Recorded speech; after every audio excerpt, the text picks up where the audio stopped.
Hello everyone, আমি doctor Gautam বিশ্বাস। চলুন আজকে আমি আলোচনা করব যে সিরিঞ্জ এবং নিডল কিভাবে আবিষ্কার হলো তার গল্প। দেখুন, 17th সেঞ্চুরির আগে এই ইনজেকশন দেওয়া এই ব্যাপারটি কিন্তু মানুষের মাথায় ছিল না।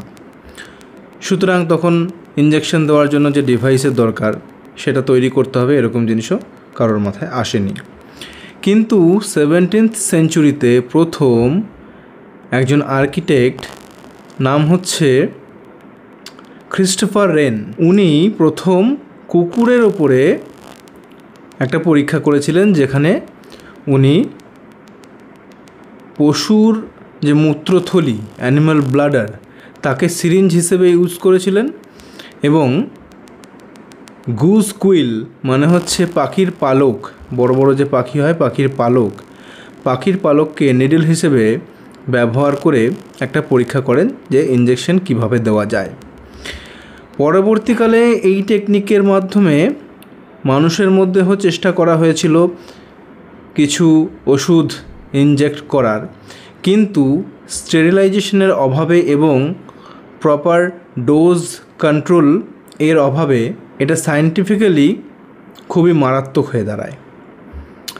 তাই প্রথা বা এই প্র্যাকটিসটা বন্ধ হয়ে যায়। তারপর 1844 সালে একজন আইরিশ ডক্টর প্রথম মেটালিক হলো নিডল আবিষ্কার করলেন বা বানালেন, এবং তার ঠিক 9 বছর পরে দুজন ডাক্তার একই সাথে এই মেটালিক যে নিডল তৈরি করেছিলেন আইরিশ ডক্টর, সেই মেটালিক নিডলের সাথে একটা কাঁচের ডিভাইস একসাথে ইনকর্পোরেট করে বা কম্বাইন করে তারা প্রথম সিরিঞ্জ উইথ নিডল আবিষ্কার করলেন বা বানালেন। এই দুজন বিজ্ঞানী বা ডাক্তারের মধ্যে একজন ছিলেন ডক্টর আলেকজান্ডার উড। ইনি এই ডিভাইসটা তৈরি করার সাথে সাথেই এটা ব্যবহার করা শুরু করে দিয়েছিলেন।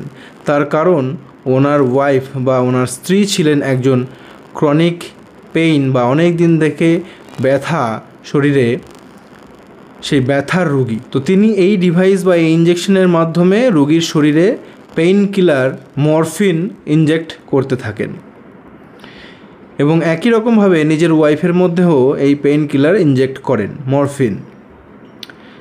তারপরে যেটা হয়, যেহেতু এই ডিভাইসের মাধ্যমে ডোজ কন্ট্রোলটা ঠিকঠাক করা সম্ভব নয়, তাই ওনার ওয়াইফ আস্তে আস্তে মরফিনে অ্যাডিক্ট হয়ে যান এবং পরের দিকে ড্রাগ ওভারডোজে ওনার ওয়াইফ মারাও যান। এরপর থেকেই আস্তে আস্তে মডার্ন প্রযুক্তির মাধ্যমে বিভিন্ন রকম মডিফিকেশন হয় এবং এই ডক্টর উডের তৈরি যে নিডল উইথ সিরিঞ্জ, এই কম্বিনেশন গ্র্যাজুয়ালি ইভলিউশনের মাধ্যমে আমাদের আজকে যে modern hypodermic sterile disposable syringe with needle, এই ডিভাইসটি কিন্তু তৈরি হয়। ধন্যবাদ। এরকমই যদি আরও ইন্টারেস্টিং কোনো ঘটনা জানতে ইচ্ছে হয়, অবশ্যই কমেন্ট সেকশনে কমেন্ট করে জানাবেন। আমি ডক্টর গৌতম বিশ্বাস।